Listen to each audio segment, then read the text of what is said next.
You thought it was over? I absolutely knew that I was not waking up. Did you pray? I did pray. I wanted to, use my last seconds to, I wanted to go to heaven. From the town of Lexington to the battlefields of Afghanistan. After being hit by the grenade, the few seconds I had left, I thought about my family and that I died without getting to see them again. And a fight back to life. I mean, I had the community of South Carolina and Columbia area and Lexington and Gilbert. It was just the outpour of support and love for myself and my family.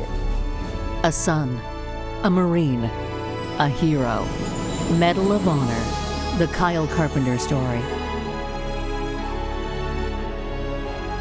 Good evening, I'm Clark Foraker. Tonight you'll meet the 24-year-old University of South Carolina student who tomorrow will be only the second living Marine to receive the Medal of Honor during the war in Afghanistan. Almost 4 years ago, then Lance Corporal Kyle Carpenter was in a small village in Afghanistan on a rooftop when someone threw an enemy grenade at him. The grenade was literally under his body when it exploded. It rocked him, the Marine he was fighting alongside, the Afghan village, our state, and our country.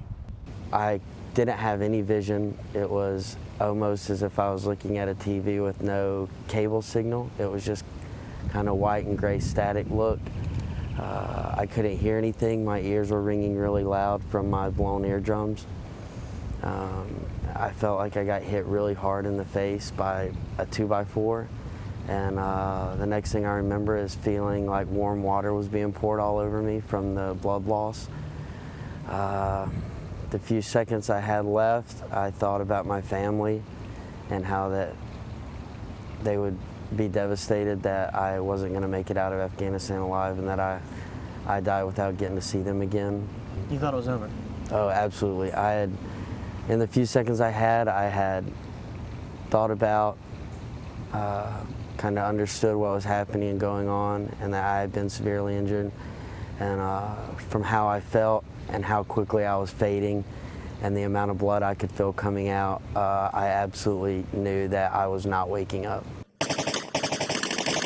So we lived in patrol base Beatley our entire deployment, but at that 4-month mark, the reason I got injured and I was in that, compound that I was in is because we were tasked with pushing south with a squad of Marines and taking over a new compound to start patrols and start kind of getting a Marine presence in that area because there wasn't one. It was a strong enemy.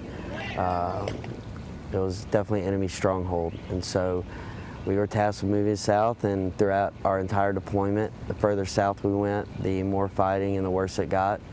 And you hit 3 villages in a row, so fittingly, the unit before us that we relieved nicknamed them Shady, Shadier, and Shadiest. And it definitely fit and it stuck because that's exactly what they were. My last thought was I guess you could say I got right with the man upstairs. I wanted to, use my last seconds to, I wanted to go to heaven. I knew that, and like I said, I knew it was over. So my family, that quick prayer, and I got really tired and I kind of just felt like I wanted to take a nap, and I woke up 6 weeks later at Bethesda.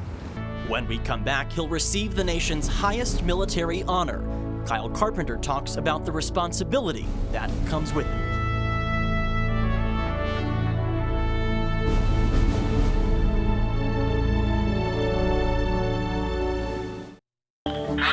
Yes, sir. How you doing? Fine, sir. How are you? Well, I'm doing just fine. It's my pleasure to let you know that based on the recommendations of the Secretary of the Navy and Secretary of Defense, I've approved the award of the Medal of Honor to you for your courageous actions in Afghanistan.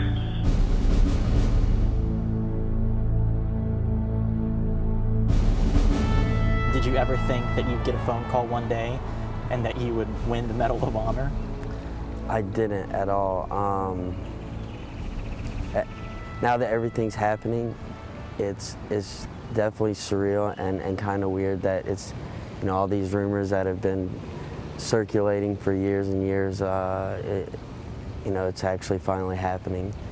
But Nervous? I wouldn't say nervous. I guess I'm a little anxious just because I know the weight and the responsibility that this medal carries, and all the military members and the people of this nation that I am going to wear it for and represent.